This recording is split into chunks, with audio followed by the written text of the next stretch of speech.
Այսինքն դուք կարծում եք, որ Հայաստանը փորձում են տանել պատկերավոր ասած Ուկրաինայի ճանապարհով։ Հայաստանը արդեն վաղուց Ուկրաինայի ճանապարհի մեջ է, որովհետև տեսեք, այսպես ասենք, մենք տեսել ենք, որ այսպես կոչված թրիփը կամ ինչպես Ալիևը դա մեկնաբանում է Զանգեզուրի միջանցքը, կամ եթե մենք բնութագրենք, ապա սա ամեն դեպքում միջանցք է, բայց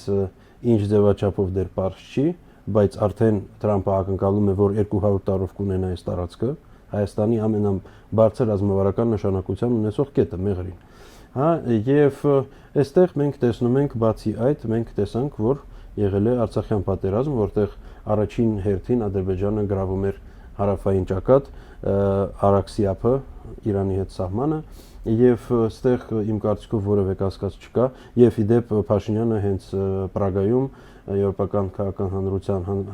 համաժողովին հրաժարվել է Արցախից։ Ես այստեղ որևէ հարց չկա, որ այս ամեն ինչը Արցախի կորուստը կապված է այս միջանցքի հետ։ Եվ Պոլ Գոբլի վերջերս ի հայտ գալը